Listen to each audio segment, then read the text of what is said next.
Puji Tuhan, haleluya. Selamat pagi saudara-saudara yang kekasih dalam Tuhan Yesus Kristus.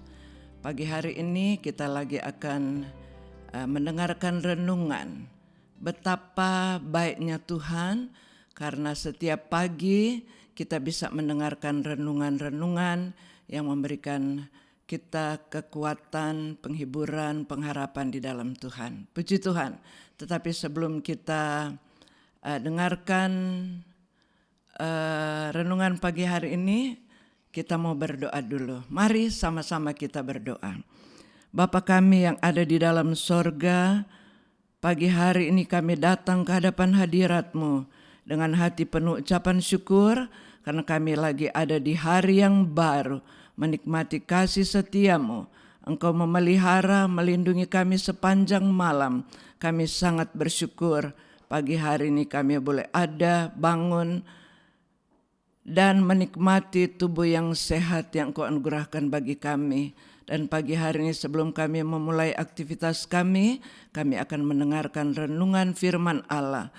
Roh Kudus mari menolong kami. Segala pekerjaan kuasa kegelapan yang mengganggu kami hancurkan, patahkan dalam nama Yesus. Dan kami siap menyambut kebenaran firman-Mu di dalam nama Tuhan Yesus Kristus. Haleluya. Amin. Puji Tuhan.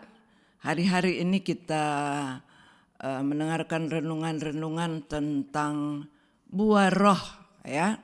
Dan pada pagi hari ini kita akan melihat tentang salah satu buah roh, yaitu kemurahan, ya.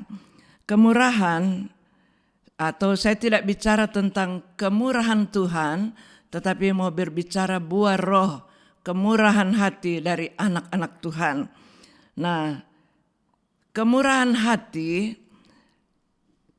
saya mau katakan seperti ini. Kemurahan hati adalah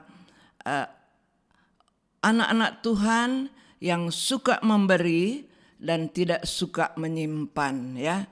Jadi sekali lagi kemurahan hati pada pagi hari ini saya mau bawa tentang anak-anak Tuhan yang suka memberi dan tidak suka menyimpan. Saya tidak bicara tentang materi, tetapi karakter kita sebagai anak-anak Tuhan. Tuhan menolong kita semua. Nah, apa yang saya katakan tadi, tidak suka menyimpan. Salah satu hal yang tidak boleh kita simpan, karena seringkali sebagai anak-anak Tuhan, sebagai manusia, kita juga menyimpan sesuatu di dalam hati. Apa yang kita simpan, salah satunya adalah kemarahan, ya. Nah, kemarahan ini kalau kita biarkan, dia akan menjadikan hati kita sakit hati, kita kecewa, lalu akhirnya kita membenci. Ada kebencian di dalam hati kita dan akhirnya kita menjadi dendam, ya. Kemarahan juga bisa menjadikan kepahitan. Kemarahan bisa menjadikan kita dendam kepada seseorang. Nah, saudara, kita atau kemurahan hati adalah anak-anak Tuhan yang sudah tidak suka menyimpan hal ini, tetapi memberi pengampunan, ya, memberi pengampunan. Kita manusia memang tidak bisa lepas dari perasaan-perasaan seperti ini. Karena kita bukan sendiri, kita bergaul dengan banyak orang. Dan mungkin orang-orang pernah menyakiti hati kita dengan apa? Mungkin dengan fitnahan atau tindakan mereka yang membuat kita marah. Akhirnya sakit hati. Kita taruh di dalam hati, kita simpan di dalam hati. Sebagai manusia, kita juga mungkin mendengar kata-kata yang tidak menyenangkan dan banyak hal mungkin yang membuat kita marah dan kecewa. Namanya kita hidup di dunia ini dan kita dilingkupi oleh banyak-banyak orang. Dan orang-orang ini tentu ada saja hal-hal, ya, pergesekan-pergesekan. Misalnya di dalam keluarga bisa, di dalam pergaulan atau sahabat bisa juga. Seseorang menyakiti, menyinggung perasaan kita, membuat kita marah, kecewa, ataupun di tempat pekerjaan. Tetapi juga di dalam gereja bisa ada seperti itu, saudara. kita marah, kita kesal, kita kecewa, sakit hati, akhirnya kita dendam. Tetapi sebagai anak Tuhan yang mempunyai kemurahan hati, kita tidak mau simpan hal-hal ini. Betul tidak? Kita harus memberi pengampunan, ya. Memberi pengampunan, tidak menyimpan tetapi memberi. Tidak menyimpan hal-hal yang saya sebutkan tadi, tetapi memberi pengampunan. Nah, saudara,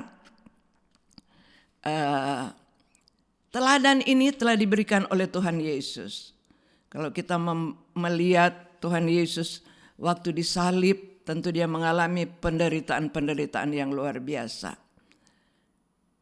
Dia disakiti, dia diludahi, dia difitnah, ditampar, dicemeti, sampai dia naik ke atas kayu salib. Disalib, tangan kakinya dipaku, dipakaikan mahkota duri. Begitu besar, begitu berat penderitaan yang dia alami. Ya, begitu berat dan begitu besar penderitaan yang dia alami. Tetapi apa yang dia katakan? Saudara bisa baca di dalam Injil Lukas pasal 23 ayat 34. Ya, dia berkata, dia berteriak, dia berseru kepada Bapa, "Ya Bapa, ampunilah mereka, sebab mereka tidak tahu apa yang mereka perbuat." Siapa yang dia sebutkan dalam doa ini? Adalah orang-orang yang telah menyakiti, yang membuat dia menderita, yang membenci dia, dan menyalibkan dia. Juga doa itu bagi kita semua, umat manusia. Dia berdoa, ampunilah kesalahan mereka. Terpujilah nama Tuhan. Karena kita sudah menerima pengampunan dari Tuhan. Nah, saudara, saya membaca satu buku kecil. Judulnya ditulis, Kasih Yesus adalah kasih yang ekstravaganza. Kasih Yesus adalah kasih yang spektakuler, yang luar biasa, yang tidak ada manusia bisa lakukan itu, hanya Yesus. Tetapi teladan ini dia berikan kepada kita. Kita mampu melakukan itu karena ada Yesus di dalam hati kita. Kita akan lihat sebentar, tetapi kita lihat bahwa pengampunan itu, ya, adalah kehendak daripada Tuhan. Tuhan Yesus sendiri sudah memberikan contoh, ya, pengampunan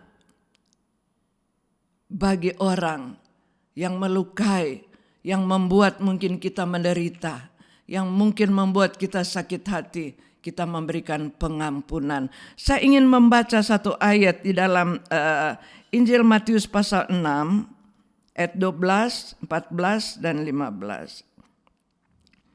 Injil 12, pesan firman Allah. Anjuran firman Allah dikatakan seperti ini.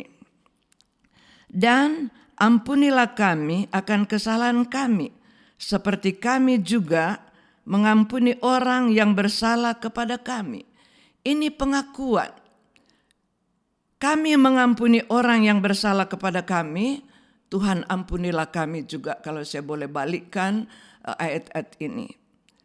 Ampunilah kami akan kesalahan kami, seperti kami juga mengampuni orang yang bersalah kepada kami. Ayat 14 dan 15, karena jikalau kamu mengampuni kesalahan orang, Bapamu yang di sorga akan mengampuni kamu juga. Tetapi jikalau kamu tidak mengampuni orang, Bapamu juga tidak akan mengampuni kesalahanmu. Jadi saudara, pengampunan itu mau tidak mau harus kita berikan. Harus kita memberi pengampunan kepada orang-orang yang telah melukai, menyakiti kita. Ya, memang tidak mudah, saudara. Tidak mudah, itu terlalu sukar. Ya, saya kira semua yang telah mengalami hal ini sangat sukar untuk melepaskannya, sangat sukar untuk memberi pengampunan.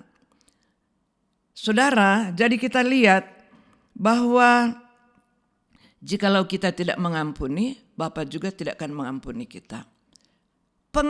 Tidak ada pengampunan, rupanya tidak ada di dalam kerajaan sorga. Saya pernah membaca sebuah ilustrasi ya. Ada dua orang bapak di dalam satu gereja, mereka bertengkar, kemudian bermusuhan. tetapi oleh nasihat gembala mereka diminta untuk saling memaafkan atau saling mengampuni. Satu bapak dia mengampuni, saudara, tetapi yang satu tidak. Kalau ibadah, bapak yang sudah mengampuni itu lebih dulu ke gereja duduk, dia tidak mau duduk di situ, dia pindah, dia jauh-jauh dari bapak ini. Atau kalau dia duluan duduk di dalam gereja, tiba-tiba bapak ini yang sudah memberikan pengampunan masuk dan duduk, dia pindah. Jadi dia selalu menyingkir dari bapak ini karena dia tidak mau beri pengampunan. Nah, berakhirlah kehidupan dari kedua bapak ini. Ini ilustrasi ya. Nah, bapak satu yang telah memberi pengampunan sudah ada di dalam kerajaan sorga. Lalu bapak yang belum beri pengampunan ini, dia datang. Waktu di pintu kerajaan sorga, dia lihat ada bapak yang dia benci itu. Dia tidak mau memberi pengampunan. Akhirnya dia keluar. Dia pergi. Saudara tahu saja kemana dia pergi. Sorga atau neraka. Dia tidak ada di dalam sorga. Saudara bisa tahu kemana dia pergi. Memang tidak memberikan pengampunan, tidak ada di dalam kerajaan sorga. Tadi saya katakan betapa beratnya ya. Betapa sukarnya untuk kita memberikan pengampunan. Tetapi saudara, saya kira pengampunan ini adalah buah roh, ya, atau kemurahan hati, yaitu pengampunan adalah salah satu buah roh. Sebab itu oleh pertolongan Roh Kudus, mari kita serahkan hidup kita kepada Tuhan. Kita mohon dengan penuh kerenahan hati, Roh Kudus mari tolong saya. Memberikan kebebasan bagi hati saya sehingga saya bebas melepaskan pengampunan kepada orang-orang yang menyakiti hati kita. Tuhan pasti menolong. Roh Kudus pasti memberi kita kemampuan. Roh Kudus sangat mengerti keberadaan kita. Dia mau menolong kita, melepaskan pengampunan, memberi pengampunan. Jangan kita simpan lagi hal-hal itu. Roh Kudus ada bersama-sama dengan kita. Dia mau memberikan kelepasan dari hal-hal ini. Dia mau memberi kita kebebasan untuk memberikan pengampunan. Hanya Roh Kudus bagi pribadi kita manusia. Bagi kita sebagai manusia, kita tidak mampu. Tetapi karakter itu Tuhan berikan kepada kita oleh pertolongan Roh Kudus. Sehingga kita anak-anak Tuhan mempunyai karakter kemurahan hati yang mampu memberikan pengampunan bagi mereka yang menyakiti hati kita. Sekali lagi, Tuhan Yesus pasti menolong kita, memberikan kemampuan, memberikan pengampunan. Terpujilah nama Tuhan. Terima kasih Tuhan Yesus. Terima kasih Roh Kudus buat pertolonganmu. Siapapun yang mendengar hari ini, kalau masih menyimpan kemarahan, sakit hati, mari kita lepaskan semua itu. Kita berikan pengampunan, ya. Kita jangan menyimpan hal ini. Kita berikan pengampunan oleh pertolongan Tuhan. Terpujilah nama Tuhan kekal selama-lamanya. Mengakhiri renungan pagi hari ini, kita mau berdoa. Terima kasih Bapa di dalam sorga buat renungan pagi hari ini bagi kami semua, bagi kami hamba-hamba Tuhan dan semua yang mendengarkan. Kami sangat bersyukur dan kami perlu pertolongan-Mu Tuhan, sehingga apabila ada orang-orang yang menyakiti hati kami, membuat kami marah, kecewa, benci, bahkan dendam, kami berdoa kepadamu Bapa di dalam sorga. Mohon Roh Kudus menjamah setiap pribadi kami, sehingga kami diberi kekuatan, kemampuan, melepaskan, memberikan pengampunan, supaya hidup kami terbebas dari penderitaan ini, dan hidup kami menjadi tenang, hidup kami menjadi berbahagia, hidup kami mengalami sukacita dan damai sejahtera di dalam hati kami, karena pengampunan telah kami lepaskan. Kami sangat bersyukur sebab itu sekali lagi Roh Kudus menolong kami, memampukan kami untuk melakukan hal ini. Terima kasih dan Tuhan Yesus pimpinlah kami sepanjang hari ini. Apapun yang kami lakukan dalam pertolongan Tuhan. menjadikan kami anak-anak Tuhan yang berhasil, anak-anak Tuhan yang diberkati, anak-anak Tuhan yang ada dalam perlindungan Tuhan sepanjang hari ini. Terima kasih Bapa di dalam sorga. Kami juga mohon ampun dari segala dosa dan kesalahan kami, sebagaimana kami juga mau mengampuni orang yang bersalah kepada kami. Terima kasih Bapa dalam sorga, terpujilah nama-Mu. Dan kami akhiri renungan pagi hari ini di dalam nama Tuhan Yesus Kristus. Haleluya, amin. Puji Tuhan, berjalanlah bersama Tuhan, beraktivitas sepanjang hari ini, dan Tuhan memberkati kita semua.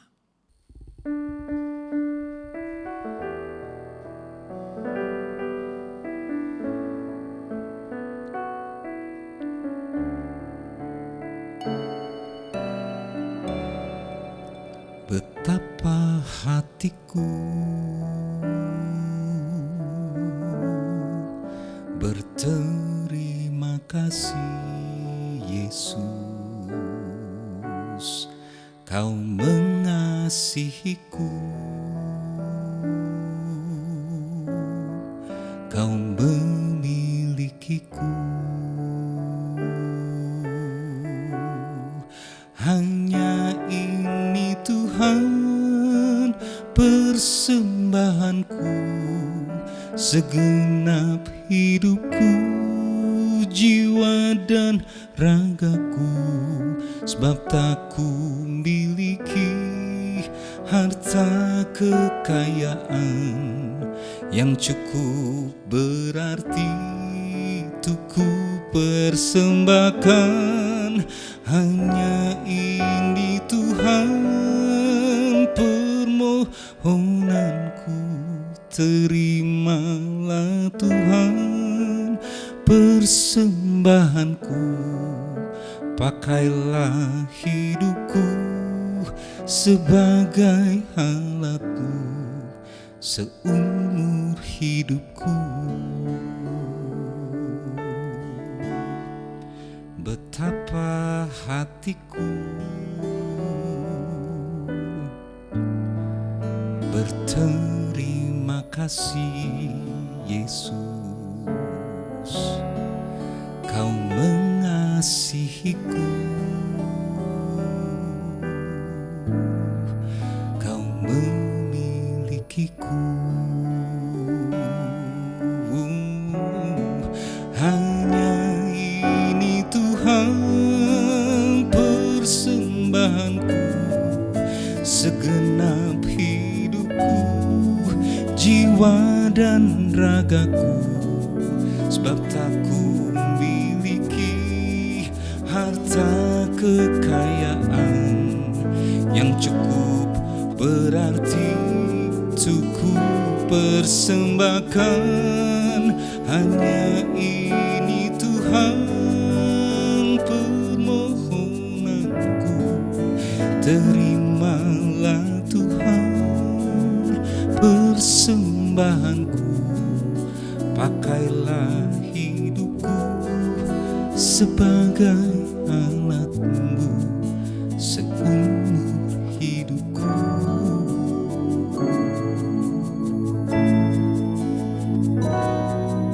Hanya ini Tuhan permohonanku, terimalah Tuhan persembahanku.